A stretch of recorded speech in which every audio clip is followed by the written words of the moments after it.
कुछ ऐसी क्वालिटीज हर नंबर की जो सिर्फ उन्हें ही पता है या उनको भी नहीं पता, but they have to work on them. मैं आपको हर एक नंबर की वो क्वालिटी बताऊंगी जो हमें पता है, लेकिन उसका वो बैकफायर कैसे करती है या वो बैकफायर ना करे उसके लिए एक पर्टिकुलर डू या एक पर्टिकुलर डोंट क्या होना चाहिए।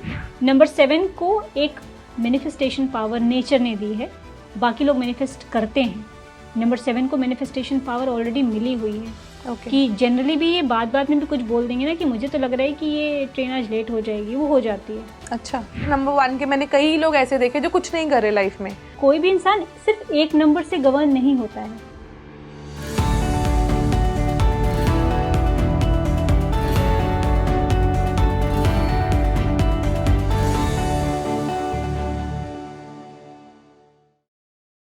हमें से बहुत से लोग ऐसे होते हैं जिन्हें लगता है कि एस्ट्रोलॉजी, न्यूमरोलॉजी और जो भी ये अकल साइंसेस है, इनका सिर्फ एक मनोरंजन की दुनिया तक ही लिमिटेड है। कि अगर आपका टाइम पास करना है या एंटरटेनमेंट करना है, तब आप किसी का भी बर्थ चार्ट पढ़ने वाला वीडियो देख लो या नंबर्स वाला वीडियो देख लो।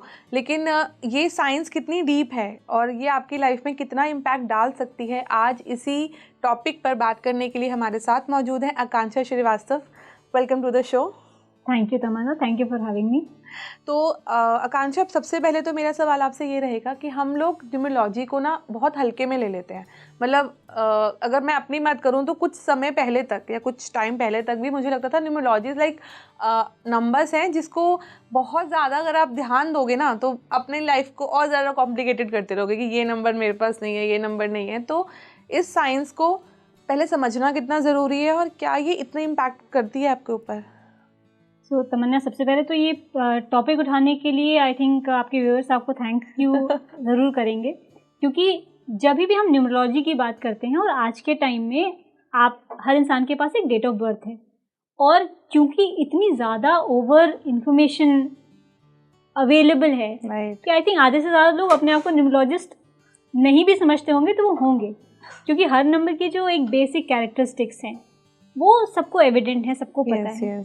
लेकिन अगर सेल्फ मेडिकेशन से या जनरल इंफॉर्मेशन से कोई न्यूमरोलॉजिस्ट या एस्ट्रोलॉजर बन सकता था तो शायद कोई सी कंसल्टेंट की ज़रूरत नहीं पड़ती। सही कह रही हैं आप, सही कह रही हैं। जनरल इंफॉर्मेशन या जो अवेलेबल इंफॉर्मेशन है उससे आप अपने आप को नॉलेज प्रोवाइड कर सकते हैं।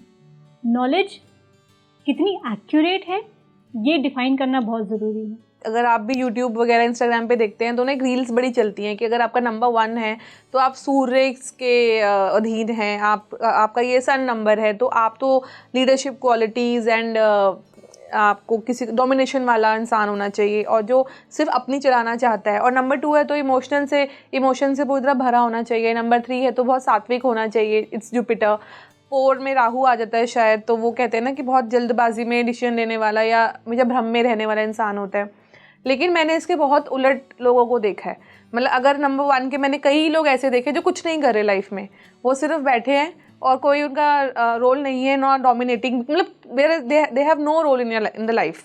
ऐसे ही नंबर 2 वाले मुझे ऐसा लगता है कि कोई इमोशंस हो सकता है बट ऐसा नहीं होता है, कुछ एक्सट्रीम दिख रहा है उनके अंदर। या 3 नंबर वालों को मैंने बहुत लोगों को सात्विक लाइफ जो बिल्कुल उसके ऑपोजिट लाइफ जीते हुए भी देखा है। तो ये कॉन्ट्राडिक्टरी क्यों है इतना, और अगर ऐसा ही क्यों नहीं है? हम तो सुनते हैं 8 नंबर है तो स्ट्रगल ही करना है लाइफ लॉन्ग, और कई लोग नहीं कर रहे होते 8 नंबर, बड़े कंफर्टेबल लाइफ जी रहे होते हैं। तमन्ना, ये जो नंबर्स का गेम है ना, यहाँ पे इसको इतना जनरलाइज कर दिया गया है कि हमें लगता है कि नंबर 1 वाला ऐसा ही है, नंबर 2 वाला ऐसा ही है, लेकिन ऐसा नहीं होता है। क्योंकि कोई भी इंसान सिर्फ एक नंबर से गवर्न नहीं होता है, वो कई नंबर से गवर्न होता है। आपका लाइफ पाथ नंबर हो गया, आपका डेस्टिनी नंबर जिसे हम कहते हैं, या आपका प्राइमरी नंबर हो गया, आपका ज़ोडिएक नंबर हो गया, आपका एलिमेंट हो गया, बहुत सारी चीज़ों से गवर्न करते हैं। इसलिए आप ये जनरलाइज नहीं कर सकते। इन्फॉर्मेशन के लिए तो बहुत अच्छा है लेकिन अगर जो आपने बात कही वो कहीं गलत नहीं है कि नंबर 1 वाले के पास लीडरशिप क्वालिटी होगी, नंबर 2 वाला बहुत क्रिएटिव होगा, नंबर 3 वाला बहुत नॉलेजेबल होगा। Absolutely agreed. लेकिन क्या इसका मतलब ये है कि नंबर 2 वाला नॉलेजेबल नहीं होगा या नंबर 1 वाले के पास इमोशंस नहीं होंगे? तो जनरल कैरेक्टरिस्टिक्स तो कोई भी बता सकता है, ठीक है, लेकिन उसे यूटिलाइज कैसे करना है, हर नंबर क्या डिनोट करता है, ये अगर मैं आपको बता भी दूं तो इससे आपकी इन्फॉर्मेशन बढ़ेगी, आपको कोई हेल्प नहीं मिलेगी। आप खुश हो जाएंगे कि अच्छा मेरा नंबर 1 है, इट्स वेरी लकी नंबर। मेरा नंबर 5 है, अच्छा ये तो बहुत मटीरियलिस्टिक नंबर है। बट फिर क्या हर नंबर 5 वाला करोड़पति है? वही मैं पूछ रही हूँ, 5 नंबर वाले को तो लोग बोलते हैं कि इसका कोई एनिमी नहीं होता, it's a very good number, और if I don't have 5 in my number, कहीं पर भी नहीं है, तो मुझे जीने का कोई अधिकार नहीं है क्या? ऐसा कुछ है? जी नहीं, बिल्कुल भी ऐसा नहीं है। इसीलिए हमें जनरलाइज चीज़ों से बाहर आना चाहिए। आजकल जो सैचुरेशन है इन्फॉर्मेशन का, उसमें एक होता है इन्फॉर्मेशन प्रोवाइड करना, एक होता है for the sake of information कुछ भी प्रोवाइड करना। तो आपके व्यूअर्स के लिए भी मेरे पास ये एडवाइस है कि कुछ भी आप एक्सेप्ट ना कर लें। जैसे आपने रील्स की बातें की, मैंने पता नहीं किसकी रील देखी, उसने कहा कि जब आप वॉशरूम में नहा रहे हों तब आप भगवान का नाम लीजिए, तो उससे आपको ज़्यादा असर पड़ता है। एंड आई वॉज स्टन कि क्यों? पहले के सेटअप में होता था कि लोग बाहर नहाते थे और वो घर से बाहर वॉशरूम के लिए जाते थे। आज का जो सेटअप है उसमें वॉशरूम साथ में कंबाइन है। अब आप एक ऐसी जगह जो शुद्ध नहीं है नहाएंगे तो आप वहाँ पे आप भगवान का नाम कैसे ले सकते हैं? यहाँ पे just for the sake of कि कहीं से सुना, कहीं बता दिया। इसका कोर ये है कि जब भी आपको ब्यूटी प्रोस्पेक्ट्स में मैं कहूँगी कि जब आप कहते हैं ना कि आपका हाथ नम है या नहा के आए हैं, तो इमीडिएटली मॉइस्चराइज़र लगाना चाहिए, क्योंकि वह ऑब्जॉर्ब जल्दी होता है। और हमारी बॉडी के आसपास जब हम मंत्र उच्चारण करते हैं तो वो एनर्जी ही है। इसीलिए कहते हैं कि नहाने के बाद या नहाते समय जब आप मंत्र उच्चारण करते हैं तो आपकी बॉडी के पोर्स खुले रहते हैं, तो आपकी बॉडी उसको ग्रास्प करती है। तो अगर सही इन्फॉर्मेशन हो तो ये कहनी चाहिए कि या तो नहाने के इमीडिएटली बाद आप पूजा करें, मंत्र उच्चारण करें, क्योंकि आपकी बॉडी के पोर्स खुले रहते हैं।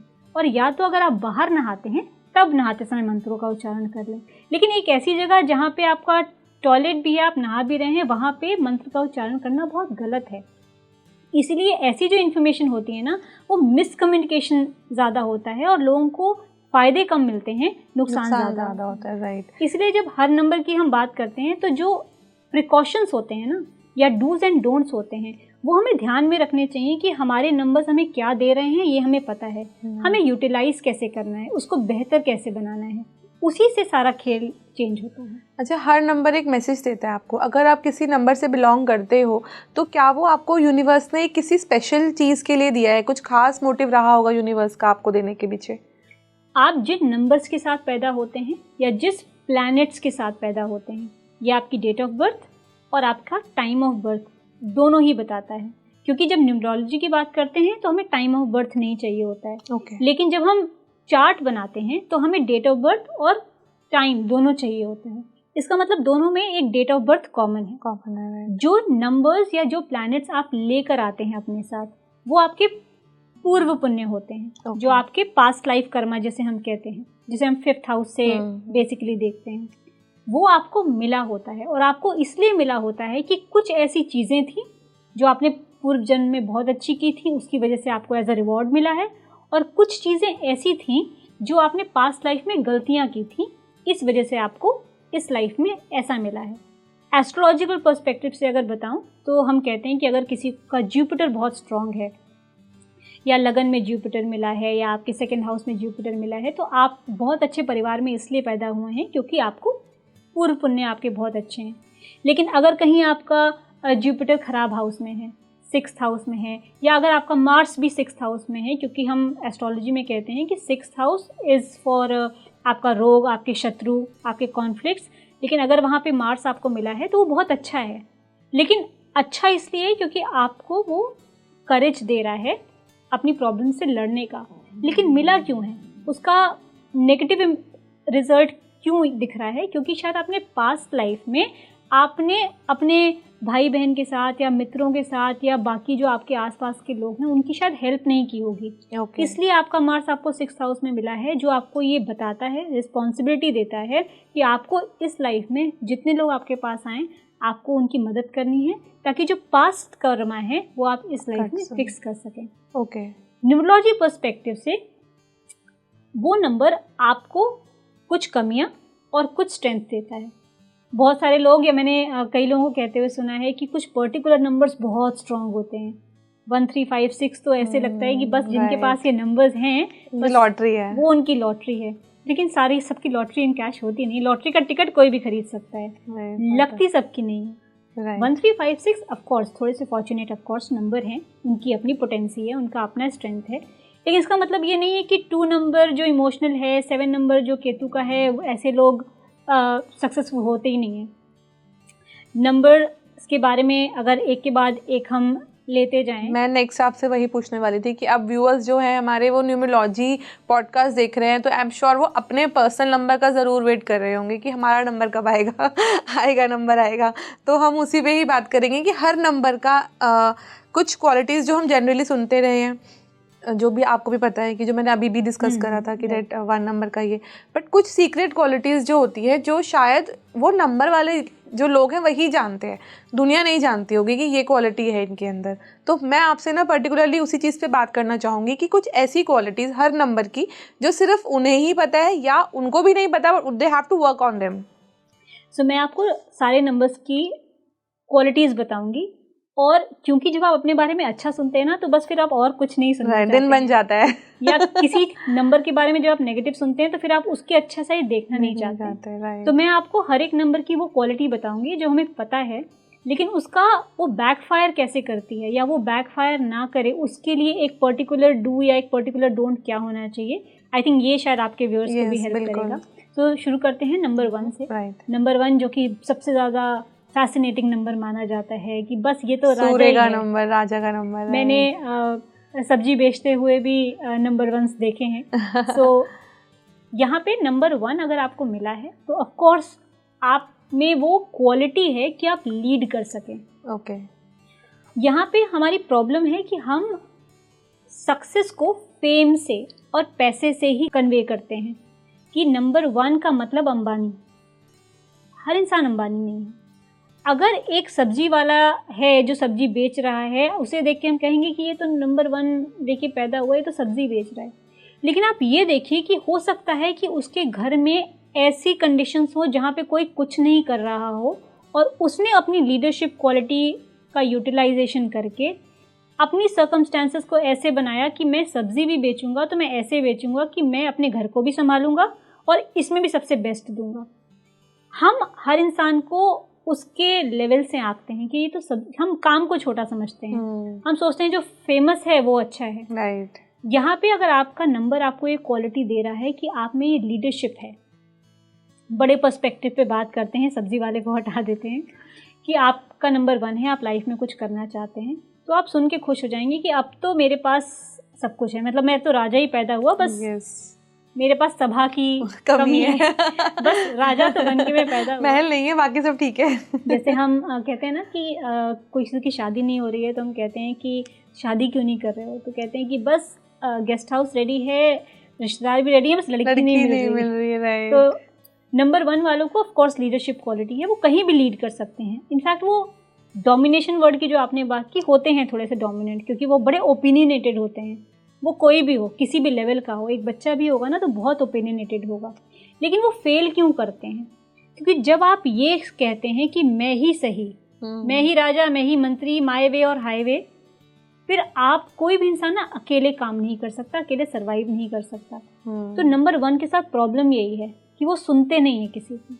और जब आपको बढ़ना है, आगे काम करना है, आपको लोगों के साथ काम करना है, जब भी आप ये चीज़ को एक्सेप्ट कर लेंगे कि मैं अच्छा ओपिनियन रखता हूँ लेकिन मुझे दूसरों की सलाह भी चाहिए। अब यहाँ पे नंबर्स का रोल आता है तमन्ना, कि आपके अंदर ये क्वालिटी है, लेकिन क्या है ना कि अपनी क्वालिटी की वही बढ़ा रहे हैं, उसको चैनलाइज कैसे करना है ये आप नहीं देख रहे हैं।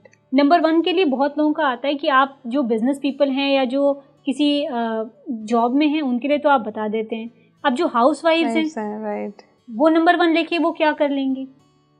नंबर 1 का मतलब ये नहीं है कि आप बिजनेस में 100 करोड़ का टर्नओवर कर रहे हैं।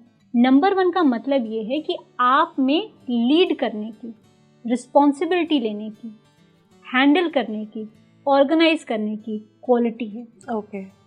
आप किसी हाउसवाइफ को भी ले लेंगे, बहुत सारी हाउसवाइफ्स ऐसी भी तो होती है ना जो सब्जी से लेके बिजली का बिल भरने तक हस्बैंड्स पे डिपेंडेंट रहती हैं। उनका काम होता है कि हम घर देखेंगे, खाना।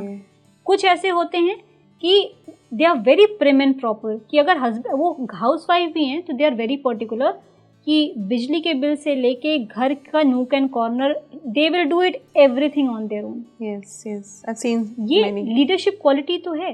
लीडरशिप क्वालिटी को लोगों ने एक्चुअली इतना मिसगाइड कर दिया है कि आप जॉब करने चाहिए, आप बिजनेस करने चाहिए, अपनी लाइफ के किसी भी सेक्टर में है। If you are able to lead तब नंबर 1 आपका कारगर हो रहा है। लेकिन अगर आपको लगता है कि नंबर 1 उस तरह से नहीं कारगर हो रहा है, फॉर दैट मैटर हाउस वाइफ्स की अगर हम बात कर लें, अगर आपको लगेगा कि घर मेरा है, मैं अपने हिसाब से करूंगी और किसी के नहीं सुनूंगी, तो क्या होगा? लीडरशिप क्वालिटी के चक्कर में आप अपने घर की शांति भंग कर रहे हैं। The same happens with people in organization, कि मैं ओनर हूँ, मैं ही सब करूँगा, मुझे किसी की सुननी नहीं है। So when we talk about number 1 और आगे जो भी हम नंबर्स की बात करेंगे, we are talking about the date of birth या फिर पूरा जो भाग्यांक, भाग्यांक कहते हैं ना उसको, डेस्टिनी नंबर। जी, एक इंसान 4 चीज़ों से रूल होता है। ओके। तो ज़रूरी नहीं है कि हर नंबर 1 सिमिलर हो। एक नंबर 1 जो एक नंबर पे पैदा हुआ है और एक कोई जो मे बी 28th को पैदा हुआ है, दोनों की पर्सनैलिटीज़ डिफरेंट होंगी। तो आप ये चेक कर लीजिए कि पहली बात तो आपका डेट ऑफ बर्थ क्या है। ओके। अपने डेट ऑफ बर्थ को टोटल करिए।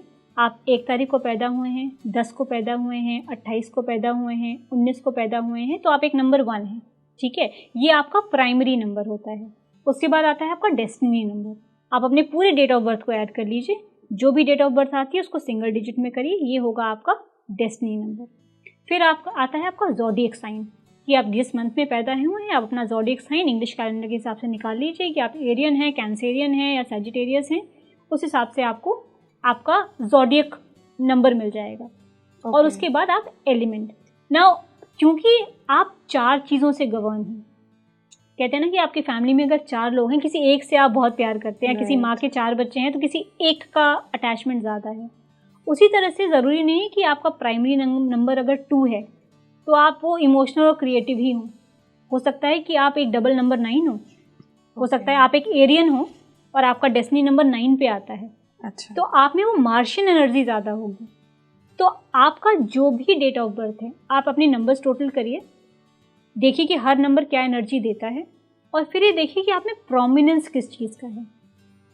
क्या आपको घर बैठ के लेज़ी होके किताबें लिखना पढ़ना पसंद है, या मार्शियन एनर्जी ने आपको ओवर पावर किया है और आप हमेशा एक्टिव हैं?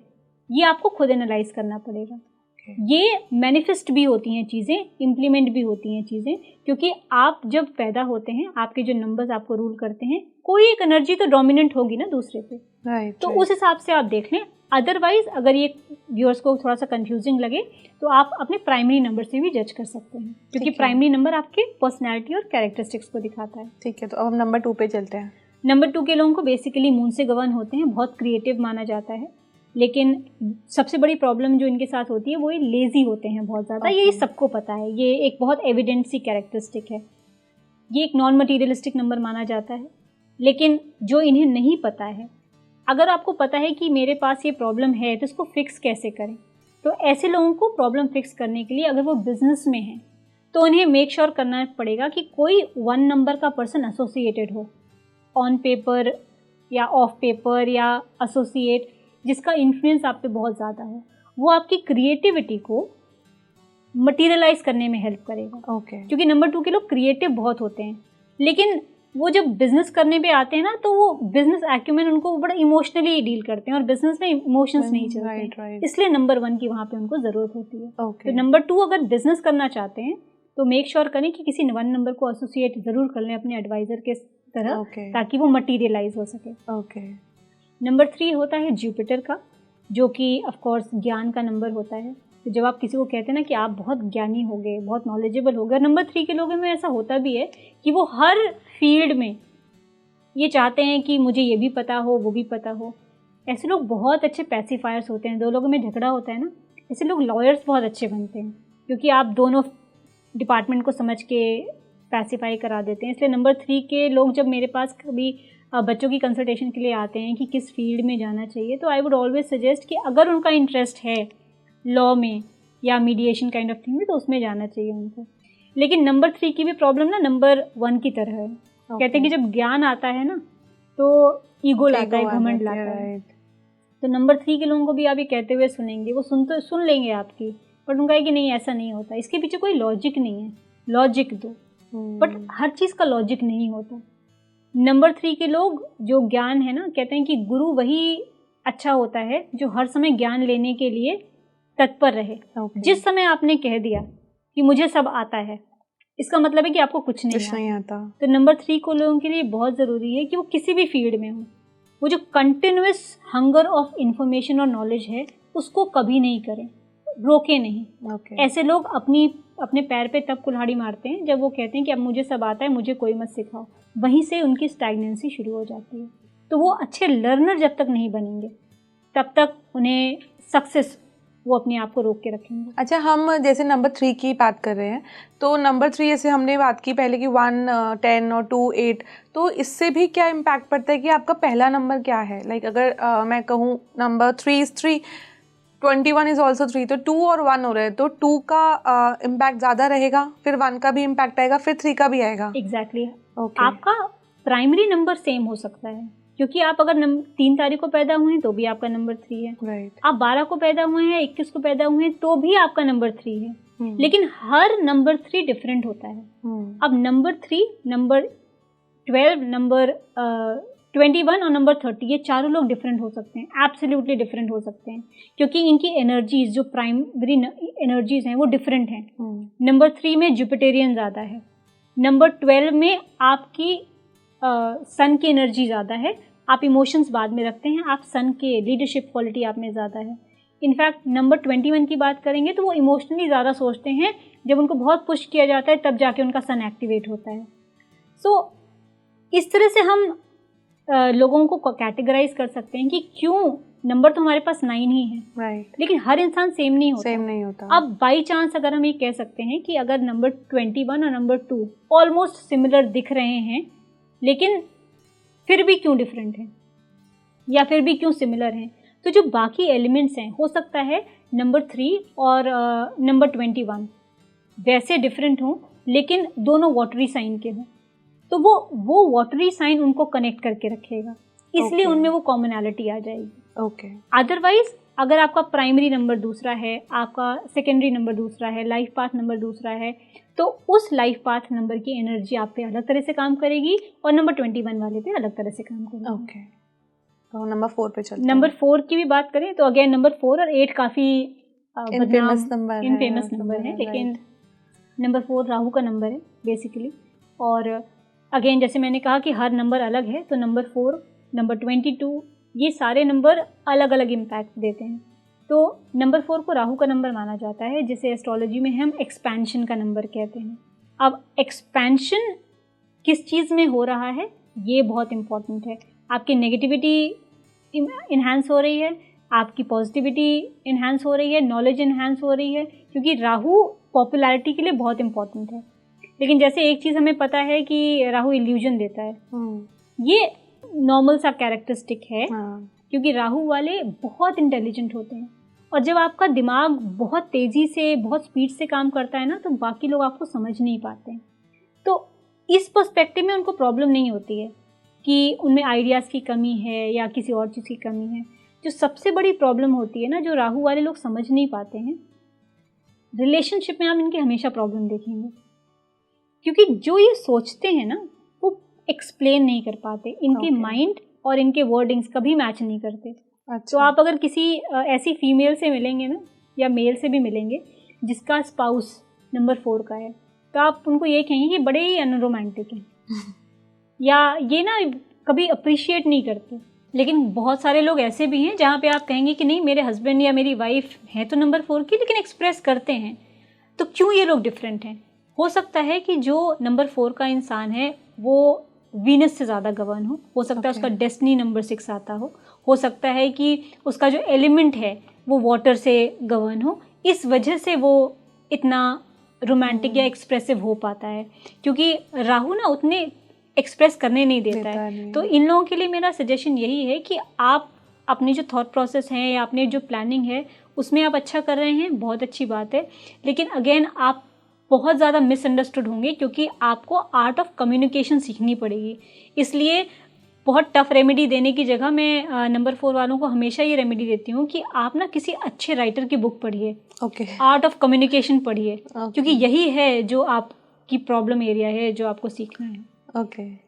नंबर 5 जो कि मर्क्यूरी से गवर्न है, वो बहुत ही अनस्टेबल नंबर है और बहुत ही बैलेंस नंबर है। अब आप सोचेंगे कि मैं दोनों एक्सट्रीमिस्ट चीजें आप अलग अलग बोल रही हैं। बैलेंस नंबर इसलिए कहती हूँ मैं इसे, क्योंकि जैसे मिडिल चाइल्ड होता है ना घर में, तो हम बड़े बच्चे की बात करते हैं, हम छोटे बच्चे की बात करते हैं, मिडिल चाइल्ड हमेशा इग्नोर्ड सा होता है।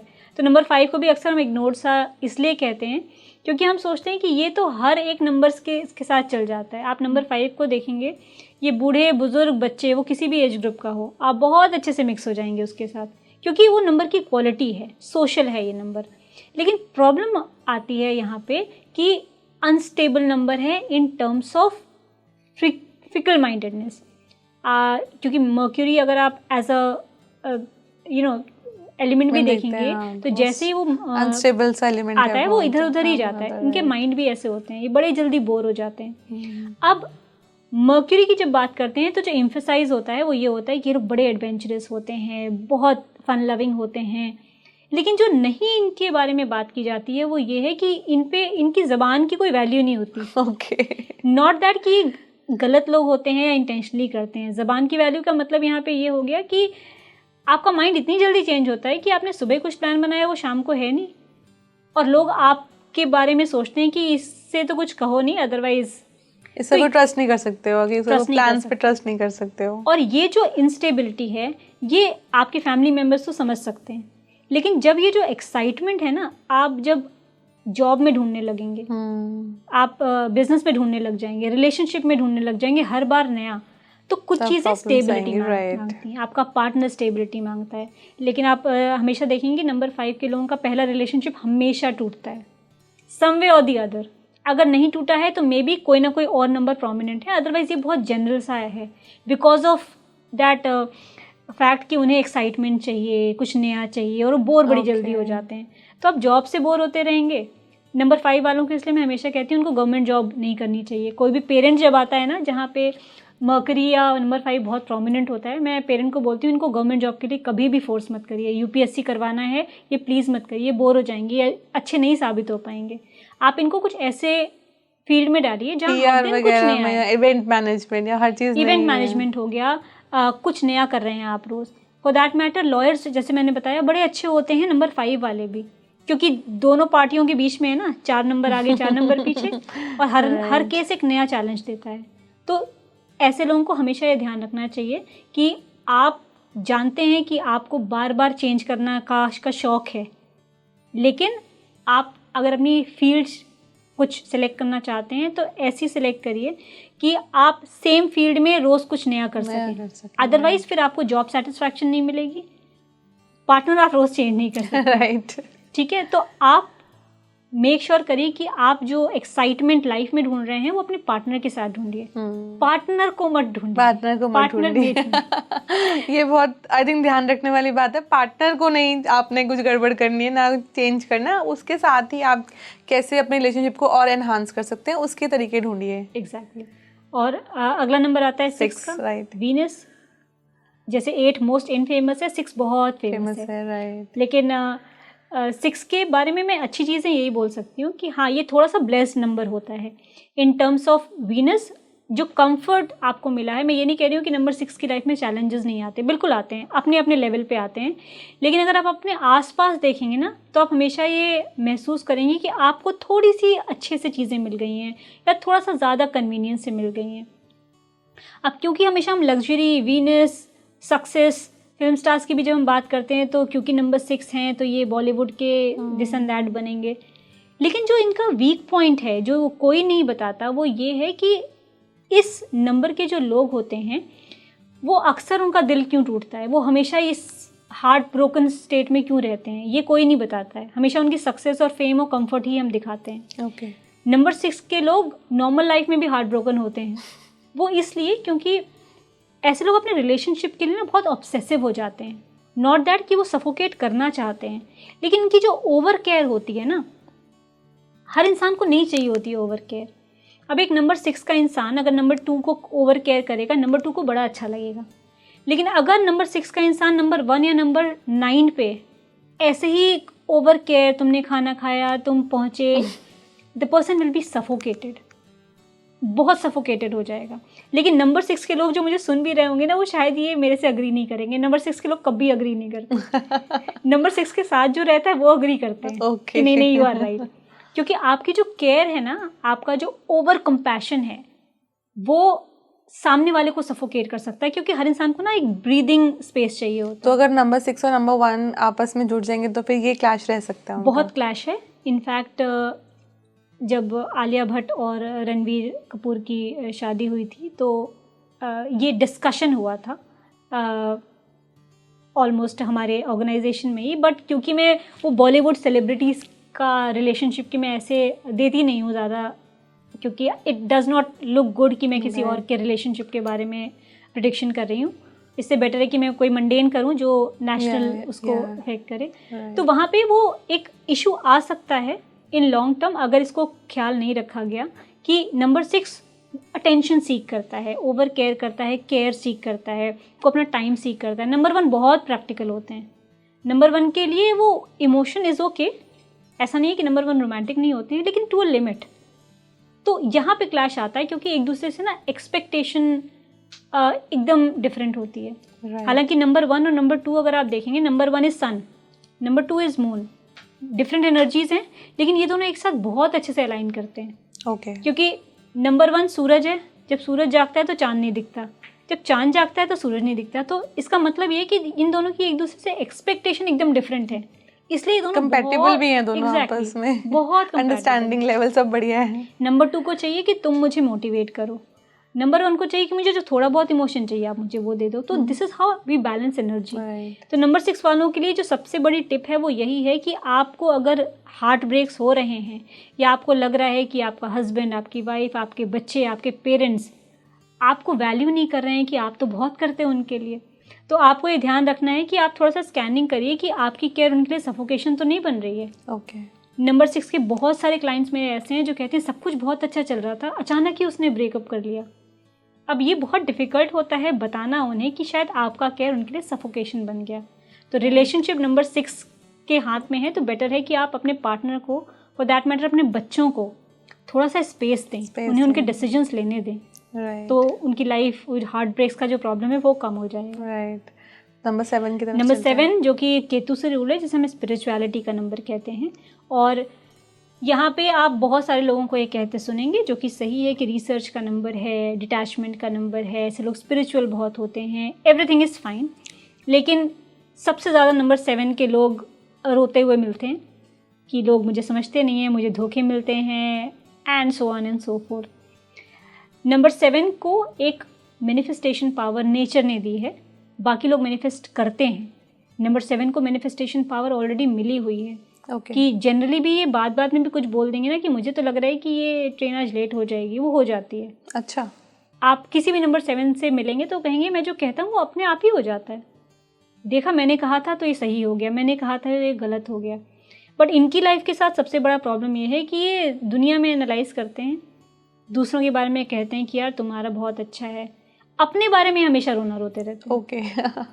कि मेरे साथ ये नहीं हो रहा है, देखो मेरी तो किस्मत ऐसी है, और वो उसे मैनिफेस्ट कर रहे हैं इनडायरेक्टली। तो जितने भी नंबर 7 के लोग ये रिलेट कर पा रहे हैं या नहीं भी रिलेट कर पा रहे हैं, आप अपने वर्ड्स को वॉच करिए, आप ध्यान रखिए कि आप दूसरों के बारे में अच्छा या ख़राब बोलें या ना बोलें, अपने बारे में अच्छा बोलें। यूनिवर्स सुनता है आपको। यूनिवर्स सुनता है। लेकिन ये एक और डिस्क्लेमर देना चाहती हूँ, इसका मतलब ये नहीं है कि आप दूसरों के बारे में बुरा बोलना शुरू करें और आप सोचें कि वो सही हो जाएगा। ये भी, क्योंकि जब आप ऑन पर्पस ऐसा करते हैं तो वो अगेंस्ट जाता है आपके। कहते हैं ना कि जब भी कोई तंत्र विद्या करता है तो उसके लिए बॉडी में बहुत एनर्जी होनी चाहिए, क्योंकि वो आपके तक आती है। सबसे ज़्यादा डिप्रेशन में साइकोलॉजिस्ट ही जाते हैं क्योंकि वो रोज़ उस नेगेटिव एनर्जी को डील कर रहे हैं। तो इसलिए नंबर 7 को ये थोड़ा सा ध्यान रखना चाहिए। ओके। नंबर 8 जो सबसे बेहतरीन ब्यूटीफुल नंबर है, और लोग शायद अग्री नहीं करेंगे, जब भी मैंने नंबर 8 के वीडियोस बनाए हैं चैनल पे, तो सब ऑलमोस्ट नेगेटिव कमेंट में जो प्रॉब्लम में है वो ये कहते हैं कि आई विश आपको भी कोई नंबर 8 मिल जाए। इतना परेशान है लोग नंबर 8 से। क्यों है? मुझे मतलब मैं भी नंबर 8 हूँ, बट मैं जानना चाहती हूँ क्यों। आप हर नंबर 8 को ऐसे रोते हुए नहीं पाएंगे, क्योंकि जो लोग ये सोचते हैं कि मुझे हर चीज़ क्विक चाहिए, मुझे मेहनत नहीं करनी है, उसको आराम से मिल रहा है, मुझे भी आराम से मिले। नंबर 8 एक अकेला ऐसा प्लैनेट है जो कहता है कि मैं किस्मत को नहीं मानता। हम यहाँ पे किस्मत और लक की बात करते हैं जब न्यूमरोलॉजी और एस्ट्रोलॉजी की बात करते हैं। शनि मानता ही नहीं है लक को, कहता है तुम काम करो मैं दूंगा, नहीं करोगे काम नहीं दूंगा। अब लोगों को ये चाहिए नहीं, लोगों को चाहिए कि easy money, quick fame, fast money. सबको चाहिए कि शेयर मार्केट में आज पैसा लगाएं और कल बढ़ जाए। मेहनत करके उतना पैसा तुम कई टाइम में मिलेगा हमें, इसलिए शनि बदनाम है। लेकिन जितने भी लोग शनि से गवर्न हैं, उनका नेगेटिव साइड, उनके काम में डिले होंगे, उनको चीज़ें लेट मिलेंगी, अग्री, उसका लॉजिक है। क्योंकि शनि इतना बड़ा प्लैनेट है, इतना भारी प्लैनेट है और इतना स्लो चलता है कि अपना तो इम्पैक्ट देगा। शनि वाले लोग बहुत क्विक नहीं हो सकते मार्स की तरह या एरियंस की तरह या नंबर 1 की तरह, वो स्लो ही रहेगा। लेकिन कहते हैं ना, so slow and steady wins the race. खरगोश कभी भी टोटाइस से नहीं जीत पाया, क्योंकि जो टोटाइस के पास कंसिस्टेंसी है ना, वो खरगोश के पास नहीं है। वो स्टार्ट तो एकदम अच्छे से करता है बट फिर वो रह जाता है। राइट। जो सबसे बड़ी पोटेंशियल है ना नंबर 8 के पास, उन्हें ये ध्यान में रखना है कि जब भी लाइफ में आपको ऐसा लगे कि अब बस अब नहीं हो रहा है, तभी आपको ये ध्यान में रखना है कि शनि आपका टेस्ट ले रहा है। अगर इसको आप पार कर गए तो आप अपनी लाइफ की हर स्ट्रगल को पार कर जाएंगे। लेकिन हाँ, क्योंकि डिले होता है, मैरिजेस में हो या किसी भी चीज़ में हो, ये माइंडसेट उनको रखना पड़ेगा कि किसी एक को अगर 2 महीने में कोई चीज़ मिली है तो मुझे साल भर में मिलेंगी। और जब आप शनि के गुणों को एक्सेप्ट कर लेते हैं ना एज इट इज़, कि मुझे तो मेहनत करनी है, मुझे डिले मिलेगा लेकिन मिलेगा, तब शनि आपको ट्रबल नहीं करता। इसीलिए शनि की 7.5 सबको ट्रबलसम नहीं जाती है, कुछ लोगों को जाती है जो कहते हैं ओ गॉड अब तो मेहनत करनी पड़ेगी। जो लास्ट नंबर है 9, मार्स का नंबर है। ऑफ कोर्स ये लोग बहुत एनर्जेटिक होते हैं, बहुत एक्टिव होते हैं, यही हर जगह सुनने को मिलता है। और इन लोगों में बहुत एनर्जी होती है, लीडरशिप क्वालिटी भी होती है, बिजनेस एक्यूमेन का बहुत अच्छा होता है, ये हर कोई कहता है। इन्हें स्पोर्ट्स में जाना चाहिए क्योंकि इनकी बॉडी में एनर्जी बहुत होती है, इन्हें कोई ना कोई फिजिकल एक्टिविटी करनी चाहिए। आई थिंक ये आपके सारे व्यूअर्स को पता होगा। लेकिन जो नहीं पता होता है वो ये है कि जब आपके रिलेशनशिप्स ख़राब हो रहे होते हैं तो आपको पता नहीं चलता कि क्यों ख़राब हो रहे हैं। देखिए, जो आपके लिए सही है ना, ये ज़रूरी नहीं है कि मेरे लिए भी सही हो। आप एक अर्ली बर्ड हो सकते हैं, आप एक मॉर्निंग पर्सन हो सकते हैं, लेकिन जो इंसान नाइट शिफ्ट कर रहा है वो नहीं उठ सकता सुबह 4 बजे। राइट। नंबर 9 के साथ प्रॉब्लम ये है कि ये लोग बड़े डिसिप्लिन्ड होते हैं और इनकी फैमिली लाइफ में या जो बच्चों से या फैमिली में क्लैशेस होते हैं या फॉर दैट मैटर बिजनेस में पार्टनर्स के साथ क्लैशेस होते हैं, वो इसलिए होते हैं क्योंकि ये अपना पॉइंट ऑफ व्यू दूसरों पे थोपना चाहते हैं। ओके। जो 9 नंबर के पेरेंट्स हैं या पार्टनर्स हैं, उनसे मेरा बड़ा रिक्वेस्ट है कि भाई आप जो कर रहे हैं डिसिप्लिन में रहना बहुत अच्छी बात है, लेकिन ये आपका तरीका हो सकता है काम करने का। आप सुबह उठ के आपका दिमाग चल सकता है, हो सकता है कुछ लोग नाइट पर्सन हो, आप अपने बच्चों पे फोर्स नहीं कर सकते कि तुम भी 4 बजे उठो, जबकि ये अच्छी चीज़ है। मॉर्निंग पर्सन होना, समय से उठना, समय से सोना अच्छी चीज़ है, लेकिन आपके पास वो एनर्जी है, बाकियों के पास नहीं है। सही बात है। तो यही रिक्वेस्ट है कि आप बिजनेस में हो, आपको लगे कि इस तरह से काम करना है इसलिए आपकी पार्टनरशिप्स नहीं चलती, तो आप उन्हें उनके तरीके से काम करने दें। आपका डिसिप्लिन उनका डिसिप्लिन हो ये ज़रूरी नहीं है। इसीलिए बहुत सारे नंबर 9 बिजनेस शुरू तो करते हैं लेकिन बीच में उनके पार्टनर्स छोड़ के चले जाते हैं, या फैमिली में वो बहुत स्ट्रिक्ट डिसिप्लिनेरियन बनने की कोशिश करते हैं और उनके घर में जो बाकी लोग हों, चाहे मदर हो या फादर हो, वो बहुत परेशान रहते हैं। तो यहाँ पे उन्हें अपने एक्शंस को वॉच करने की ज़रूरत है। थैंक यू सो मच आकांक्षा जी। हम लोगों ने पहली बार नंबर्स के फेलियर होने का राज सुना है। अदरवाइज हम सक्सेस के लिए, प्रोफेशन के लिए कई बार पॉडकास्ट कर चुके हैं, बट पहली बार हमारी बातचीत इस विषय पर हुई है कि जो नंबर्स हमें दिए गए हैं वो अच्छे हैं, बट हमें उसका रिजल्ट क्यों नहीं मिल रहा, वो हमारा फेलियर कैसे हो सकते हैं। तो थैंक यू सो मच हमारे साथ जुड़ने के लिए। Thank you so much for having me. Thank you.